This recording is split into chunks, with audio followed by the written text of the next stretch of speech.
한인 입양아를 두고 있는 미국인 백인 부부가 한인 정체성과 정서를 위해 한인타운으로 이사해 화제가 되고 있습니다. 3,600만 가구에 사는 미국 부양자녀 6천만 명이 부양자녀 현금 지원금을 입금받기 시작했습니다. 미 신규 실업수당 청구 건수가 지난주 36만 건으로 팬데믹 이래 또 최저치를 기록했습니다. 면역 결핍 바이러스 보균자가 코로나에 감염되면 일반인에 비해 사망할 확률이 30% 이상 높은 것으로 나타났습니다. 8월에 영주권 문호에서 취업 이민은 전면 오픈된 반면 가족 이민은 거의 제자리에 있습니다. 시청자 여러분 안녕하십니까? 워싱턴 뉴스 투데이입니다. 한인 입양아 아들을 두고 있는 미국인 백인 부부가 한인 정체성, 한인 정서, 한국 문화를 느끼게 하려고 센터빌 한인타운에 집을 사서 이사해 화제가 되고 있습니다. 이 스토리를 들은 한인 부동산 회사는 중개 수수료를 일체 받지 않고 도와 감동을 불러일으키며 거래를 성사시켰고 타이틀 변호사도 무료 서비스로 적극 동참해 화제거리를 더하고 있습니다. 조현우 기자가 감동의 스토리를 소개합니다. 40대 초반의 백인들인 데이비드와 레이첼 에드워즈 부부는 제커리라는 올해 6살짜리 가슴으로 낳은 아들을 두고 있습니다. 제커리는 한국에서 데려온 입양아입니다. 에드워즈 씨 부부는 아들 제커리가 한인이란 정체성을 느끼고 한인 정서, 한국 문화 속에서 자라나도록 도와주는 게 좋다고 판단하고 한인들이 많이 살고 있는 센터빌 지역에 집을 사서 이사하기로 결심했다고 밝혔습니다. We knew that we wanted to surround him with a Korean community. Being super white, there are a lot of parts of him that we just don't share with him.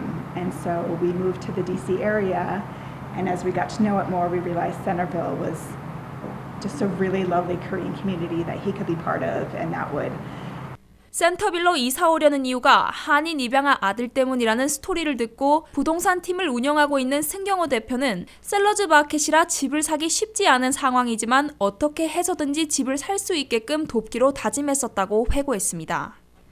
승경호 대표는 특히 부동산 소개 수수료를 한 푼도 받지 않기로 했다는 소리를 들은 셀러 측 백인 부동산 소개인이 감동스럽다며 치열한 경쟁을 물리치고 에드워즈 부부가 타운홈을 살 수 있도록 선택해줘 감동의 스토리가 해피엔딩으로 끝났다고 소개했습니다.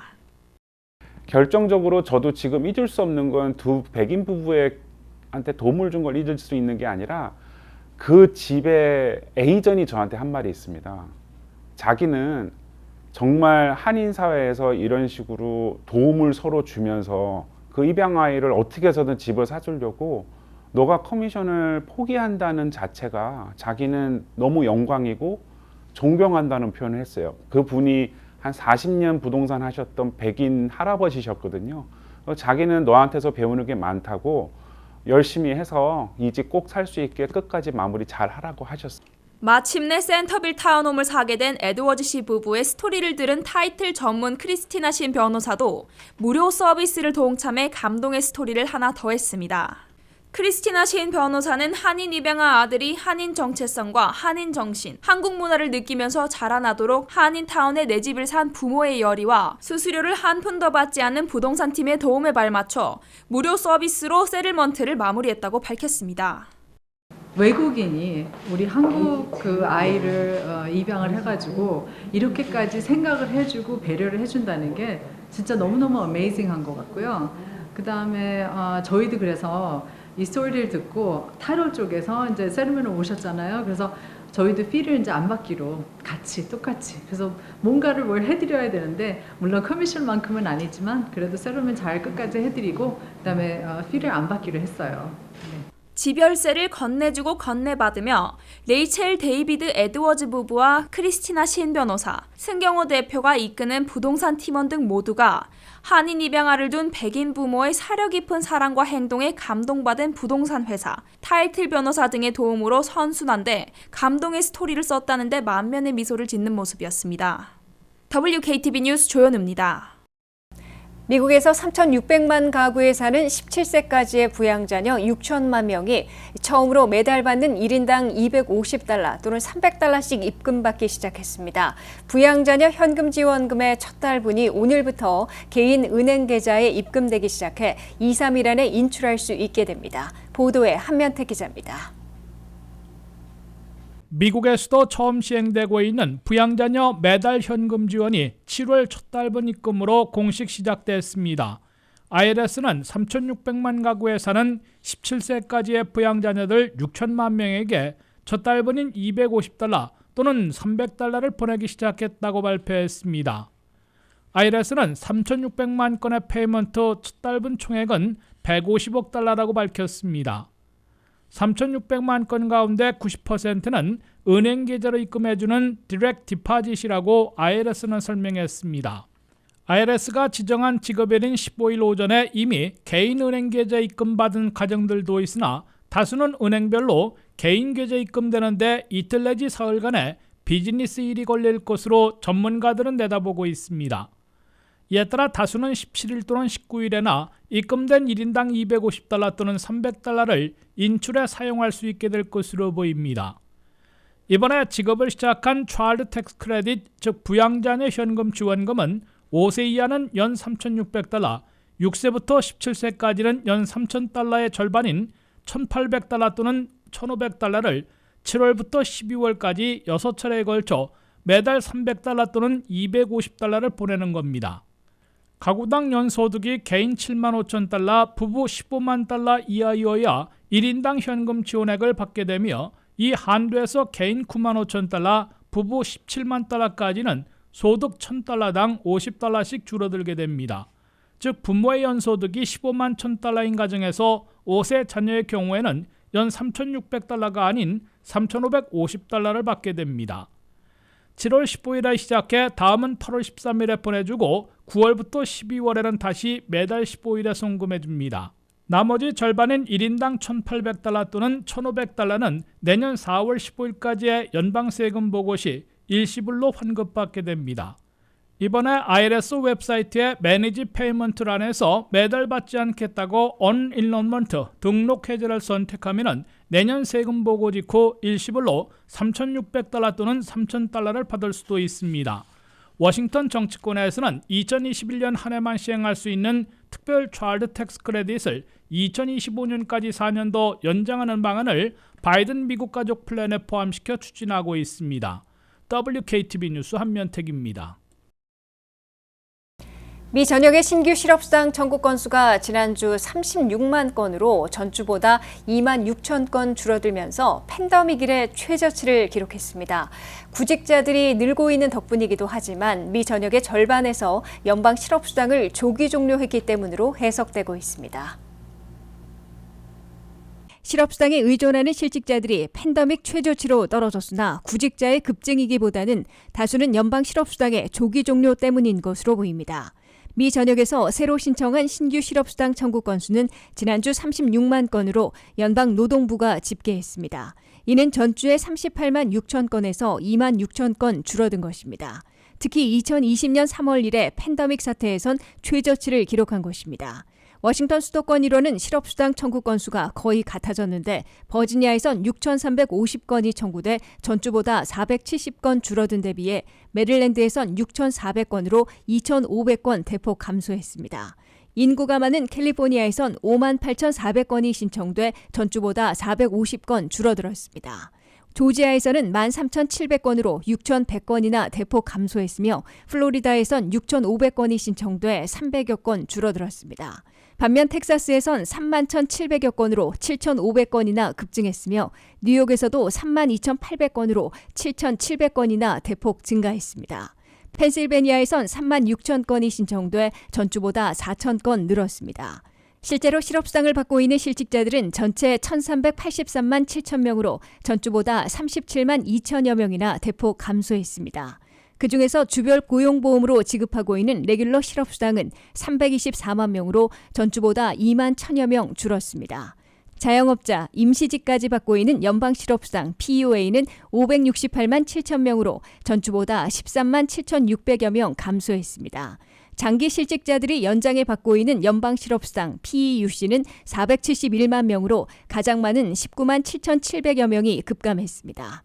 미국에서는 6월 12일부터 7월 10일 사이에 공화당 소속 주지사들이 이끄는 25개 주에서 9월 6일까지 지급할 수 있는 연방 실업수당을 조기에 종료시켜 실업수당 수령자들이 대폭 줄고 있는 것으로 해석되고 있습니다. HIV, 즉 면역 결핍 바이러스 복균자가 코로나에 감염되면 일반인에 비해 사망할 확률이 30% 이상 높다고 WHO가 발표했습니다. 면역 체계가 저하된 HIV 복균 환자들은 코로나에 감염될 경우 회복하기가 쉽지 않다며 백신 접종의 중요성을 강조했습니다. 조현우 기자가 보도합니다. WHO는 최근 연구에서 인체 면역 결핍 바이러스 HIV 복균 환자가 코로나 감염 시 사망까지 이를 확률이 일반 사람에 비해 30% 더 높다고 오늘 목요일에 보고했습니다. 또 코로나로 입원 생활을 하고 있는 65세 이상 남성이 HIV를 복균하고 있을 경우엔 사망에 이를 위험이 50% 가까이 된다고 경고했습니다. 이번 연구는 HIV 감염 여부가 코로나 증세를 심화시키는 독립적인 요인이 아니다라는 이전 연구와는 반대되는 내용을 앞세웠습니다.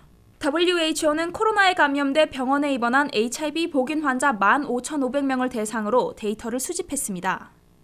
환자의 평균 연령은 45세였으며 이 중 3분의 1 이상이 중환자실에 입원하거나 심각한 증세를 보였습니다.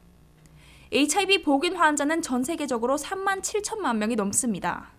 미국은 약 120만 명이 HIV에 감염됐으며 이 중 13%는 본인이 HIV 보유자라는 것을 모른다고 합니다. HIV는 사람의 면역 체계를 파괴하는 바이러스로 다른 질환이나 감염과 싸울 인체의 능력을 현저히 떨어뜨립니다. 그 결과 지속적인 염증 반응을 일으키고 쉽게 회복하지 못하는 몸을 갖게 됩니다.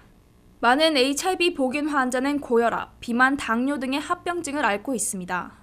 팬데믹으로 전 세계가 코로나 바이러스에 감염될 위기에 놓였지만 그중 고령자와 HIV 감염자 등 면역 체계가 약한 사람은 고위험군에 포함됩니다. 국제 에이즈 회의 회장은 백신 접종 순위에 HIV 복균자를 우선으로 포함시켜야 한다고 강조했습니다. 특히 HIV 유병률이 높은 나라에 백신 공급을 즉각적으로 해야 한다고 말했습니다. WKTV 뉴스 조현우입니다. 8월에 영주권 문호에서 취업 이민은 모든 순위의 승인일과 접수일에서 11개월 연속으로 전면 오픈됐습니다. 가족 이민에선 2의 순위가 계속 오픈된 반면 다른 순위의 승인일은 대부분 일주 진전에 그쳤고 접수일은 모든 순위에서 제자리했습니다. 김지수 기자가 보도합니다. 8월에 영주권 문호에서도 취업 이민 문호가 계속 활짝 열린 반면 가족 이민에서는 거의 제자리했습니다. 국무부가 발표한 8월의 비자 블러틴에 따르면 취업이민에서는 모든 순위의 승인일과 접수일에서 커런트로 오픈됐습니다. 취업이민은 2021 회계연도가 시작된 10월 비자 블러틴부터 11개월 연속 오픈된 겁니다. 시민권자의 21세 이상 성년 미혼 자녀들이 대상인 가족이민 1순위는 최종 승인일이 2014년 11월 22일로 일주 진전에 그쳤고 접수일은 2016년 5월 15일에서 동결됐습니다. 영주권자의 배우자와 미성년 자녀들이 대상인 2A 순위의 최종 승인일은 계속 오픈됐으나 접수일은 2021년 6월 1일에서 일단 멈췄습니다. 영주권자의 성년 미혼 자녀인 2순위 B는 승인일이 2015년 9월 22일로 일주 진전됐고 접수일은 2016년 9월 22일에서 제자리했습니다. 시민권자의 기혼 자녀인 3순위는 승인일이 2008년 11월 8일로 역시 일주 개선됐고 접수일은 2009년 8월 22일에서 동결됐습니다. 이로써 취업이민 수속자들은 1순위부터 5순위까지 이민 페티션 청원서만 승인받으면 마지막 단계로 영주권 신청서, 워크퍼밋 신청서, 사전 여행 허가서를 동시 접수시키고 잇따라 승인받을 수 있게 됐습니다. 8월에 영주권 문호에서 가족 이민은 2A 순위는 계속 오픈된 반면 다른 순위는 거의 제자리했습니다. 시민권자의 형제자매 초청인 4순위는 승인일이 2007년 3월 1일로 가장 많은 3주 진전된 반면 접수일은 2007년 10월 1일에서 연속 제자리했습니다. 가족이민의 영주권 문호는 회계연도가 끝나가는 8월과 9월에는 이미 연간 쿼터가 거의 소진되기 때문에 답보 사태를 면치 못하고 있습니다. WKTV 뉴스 김지수입니다.